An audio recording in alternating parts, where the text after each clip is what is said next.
y avez cru hein. Attendez, faut que je vous montre un truc. C'est pas du talent ça. J'ai reçu une personne qui me suit depuis un moment et qui sait qu'Allen Iverson est mon joueur préféré m'a envoyé ça. C'est pas du talent ça, regardez. Il s'appelle BKLA sur Snapchat. Alors si vous voulez l'ajouter, lui dire qu'il y a du talent, dites-lui. Je vais poster une photo de ça sur Instagram. Donc suivez-moi aussi là-dessus. Et salut l'équipe, c'est Samy pour Apprenti Sport Studio. J'espère que vous avez la pêche. J'ai pas sorti de vidéo la semaine dernière parce que j'ai fini les cours. J'ai plus jamais cours de ma vie. Et ça veut dire...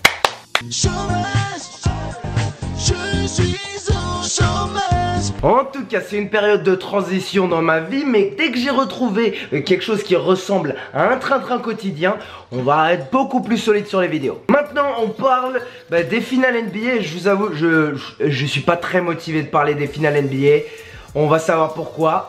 On est parti. On est parti pour l'épisode 4 des finales NBA et on va commencer par parler de comment ces deux équipes sont arrivées en finale. On commence par les Cavs. Les Cavs démarrent la saison face aux Celtics de Kyrie et de Gordon Hayward. Après quelques minutes de jeu, Gordon Hayward se brise la jambe et on va comprendre qu'il sera pas là pour le reste de la saison. Le 2 janvier, Isaiah Thomas joue enfin pour Cleveland. Il inscrit 17 points en 19 minutes. Ça a l'air vraiment trop cool. On va avoir une super équipe. Un mois et 6 jours après, Isaiah Thomas, Channing Frye, Dwayne Wade, Iman Shumpert et Jake Crowder sont tous envoyés en dehors de Cleveland. LeBron James récupère à ses côtés Larry Nance, George Hill, Rodney Hood et Jordan Clarkson. Pendant la saison, Tyronn Lue a des petits problèmes de santé, mais au final l'équipe s'en sort plutôt bien sans lui. Et LeBron James, pour la première fois de sa carrière, joue les 82 matchs de la saison. Et ils finissent 4ème dans l'Est. Au premier tour des playoffs, frayeur contre les Pacers, ils les poussent jusqu'à un Game 7. Au deuxième tour, on me disait que les Raptors allaient arrêter les Cavs. Et comme chaque année, ils ont mis le tapis rouge à LeBron James pour continuer en playoff. Et au troisième tour, face à une équipe bien plus complète, plus jeune et mieux coachée, face aux Celtics de Boston, LeBron James porte son équipe et le manque d'expérience de Boston leur coûte une victoire. Et maintenant, les Cavs et LeBron James sont de nouveau en finale.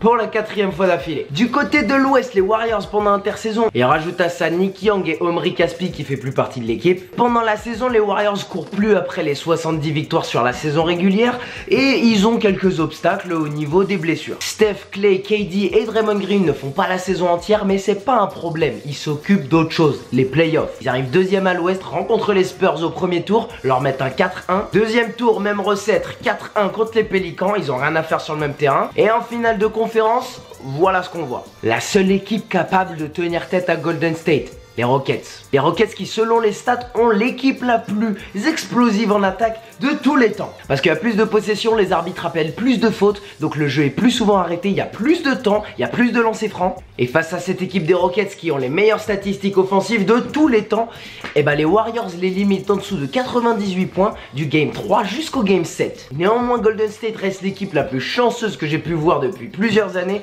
En 2015, Kyrie Irving est blessé, en 2016, Kawhi Leonard est blessé, et cette année, Chris Paul n'a pas pu finir les séries avec Houston. Ils s'en sortent vraiment bien. En général, quand c'est les finales, après avoir fait les chemins des deux équipes, on va un peu voir quels sont les points forts de chaque équipe et pourquoi elle pourrait gagner. On s'en cogne, c'est les Warriors qui vont gagner. Maintenant, pourquoi les Warriors vont l'emporter? Maintenant, on se trouve à l'épisode 4 des Warriors contre les Cavs. Tu connais forcément une série télé qui a fait une saison de trop.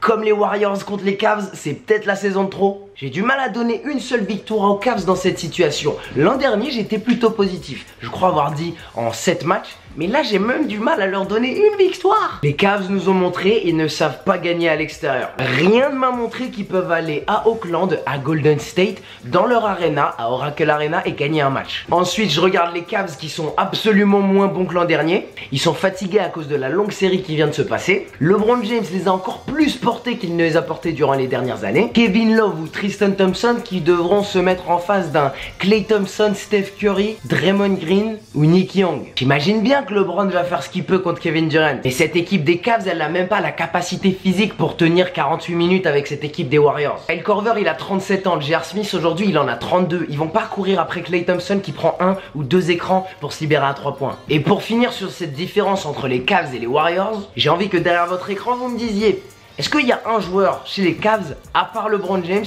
que vous préféreriez avoir que n'importe quel autre joueur des Warriors. Je parle des joueurs qui contribuent, pas ceux qui cirent le banc et qui rentrent 2 minutes par match. Pour les joueurs qui contribuent à Golden State, Curry, Thompson, KD, Draymond, tu rajoutes à ça Iguodala et Sean Livingston, je vois aucun joueur en dehors de LeBron pour remplacer n'importe quel joueur de ces Warriors. Donc pour ce qui est de gagner un seul match, les Cavs vont avoir besoin de beaucoup de choses. Ils ont besoin que les étoiles s'alignent vraiment. Il faut que le match soit à domicile, donc ça enlève déjà pas mal d'opportunités. Il faut qu'Iguodala ne revienne pas de blessure, donc ça enlève les matchs de fin de série. Il faut espérer un soir où Kevin Durant et un Klay Thompson ou un Steph Curry soient pas chauds. Ça enlève vraiment beaucoup de situations. En plus de ça, il faut espérer un game où Jeff Green est aussi bon qu'au game 7 face à Boston et que Kyle Korver rentre ses paniers à 3 points. Donc avec tout ça, s'il y a un game à prendre, bah, je pense que ce sera le game 3 ou le game 4 qui se joue à Cleveland. Et pour aller sur un sentiment ultra personnel, ces finales sont super inégales. On n'attend rien de Cleveland. Et en général dans le monde du sport, c'est dans ces situations qu'on voit des choses qu'on n'attend pas. Alors Cleveland ne va absolument pas gagner la série,